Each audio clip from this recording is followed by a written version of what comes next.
ಎಲ್ಲವನ್ನು ಮಾಡಿ ಏನೋ ನಡೀತದೆ ಅಂತ ಇದ್ದರು ಅವರು.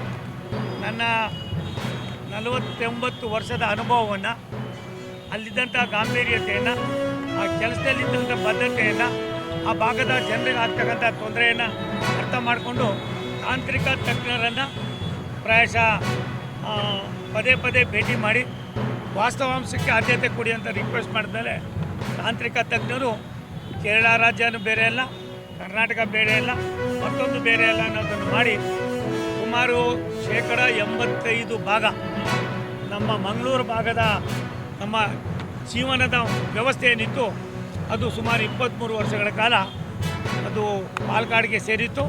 ಅದನ್ನು ಈಗ ರಾಷ್ಟ್ರದ ಇವತ್ತು ನಮ್ಮ ಭಾಗವನ್ನು ನಮಗೆ ನಮ್ಮ ಏನು ಸೌತ್ ವೆಸ್ಟರ್ನ್ ರೈಲ್ವೆಗೆ ಸೇರಿಸಿದ್ದಾರೆ. ಇದೊಂದು ಐತಿಹಾಸಿಕವಾದ ತೀರ್ಮಾನ. ಸಾಕಷ್ಟು ಪತ್ರಿಕೆಯಲ್ಲಿ ಮಾಧ್ಯಮದಲ್ಲಿ ಬಂದಾಗ ಅದನ್ನು ಪರಿಶೀಲನೆ ಮಾಡಿದಾಗ ಅವರು ಒಂದು ಲಿಖಿತ ಮೂಲಕ ಅರ್ಜಿಯನ್ನು ಬರೆದುಕೊಟ್ಟಿದ್ದಾರೆ. ನಾನು ತುರ್ತಾಗಿ ಮನೆಗೆ ಹೋಗಬೇಕು ಅಂತ ಅವರ ಅನಾರೋಗ್ಯದಿಂದ, ಅದನ್ನೇ ನಾವು ತಿಳಿಸಿದ್ವಿ. ಅವ್ರ ಅಫಿಷಿಯಲ್ ಫೋನ್ ಸ್ವಿಚ್ ಆಫ್ ಇತ್ತು, ಬೇರೆ ನಂಬರಿಂದ ಒಂದು ಖಾಸಗಿ ನಂಬರಿಂದ ಮಾತನಾಡಿ ಆವಾಗ ಅವರು 2 ದಿನದಲ್ಲಿ ಬರ್ತೀನಂತ. ಇದು ಮೊನ್ನೆ ಶನಿವಾರ ನಡೆದಂಥ ಘಟನೆ. ಇಲ್ಲ ನೋಡಿ, ಅದು KPSC ಪ್ರಕರಣದ ಬಗ್ಗೆ ಸರ್ಕಾರ ಯಾವುದೇ ರಾಜಿ ಇಲ್ಲ. ದೇರ್ ಇಸ್ ನೋ ಕಾಂಪ್ರಮೈಸ್ ಅಂತ. ಯಾರು ಉಪ್ಪು ತಿಂದಿದೆ ನೀವು ಕುಡಿಲೇಬೇಕಾಗ್ತದೆ. ಅದು KPSC ಅಧ್ಯಕ್ಷರು ಇರ್ಬೋದು, ಅದು ಕಂಟ್ರೋಲರ್ ಇರ್ಬೋದು, ಅಥವಾ ಬೇರೆ ಯಾವ ಸಿಬ್ಬಂದಿಗಳನ್ನು ಇರ್ಬೋದು. ಯಾಕಂದರೆ ಯುವಕರ ಭವಿಷ್ಯಕ್ಕೆ ಚೆಲ್ಲಾಟ ಮಾಡುವ ಅಧಿಕಾರ ಯಾರಿಗೂ ಸರ್ಕಾರ ಕೊಟ್ಟಿಲ್ಲ, ಕಾನೂನು ಸಂವಿಧಾನ ಕೊಟ್ಟಿಲ್ಲ. Nobody is above the law. Chairman ಇರ್ಬೋದು, IAS ಆಫೀಸರ್ ಇರ್ಬೋದು, ಬೇರೆ ಯಾವ ಸಿಬ್ಬಂದಿಗಳನ್ನು ಇರ್ಬೋದು. ಏನೇ ಎನ್ಕ್ವೈರಿಗಳು ಇದ್ರೂ ಕೂಡ ಎದುರಿಸೋಕ್ಕೆ ತಯಾರಿರ್ತಾರೆ. ಎಲ್ಲಿ ಹೋಗ್ತಾರೆ ಯಾರ ಅಧಿಕಾರಿಗಳು? ಇಂಡಿಯಾನಲ್ಲೇ ಇರಬೇಕಲ್ಲ.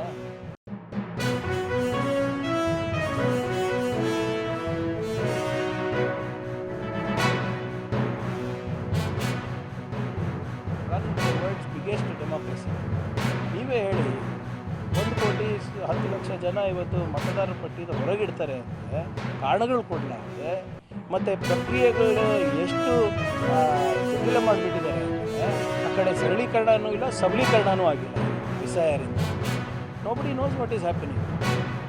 ಇದರಿಂದ ಸಾಕಷ್ಟು ಜನರಿಗೆ ಅನಾನುಕೂಲ ಆಗ್ತಾಯಿದೆ. ಎಸ್ಪೆಷಲಿ ಯಾರು ವಲಸೆ ಹೋಗಿರ್ತಾರೆ ಉದ್ಯೋಗಕ್ಕೋಸ್ಕರ, ನಮ್ಮ ಯಾರು ತಿಳುವಳಿಕೆ ಹೆಚ್ಚಿರೋದಿಲ್ಲ, ಯಾರಿಗೆ ಈ ಪ್ರೊಸೀಜರ್ ಬಗ್ಗೆ ಹೆಚ್ಚು ಗೊತ್ತಾಗಿರೋದಿಲ್ಲ, they will not be left out.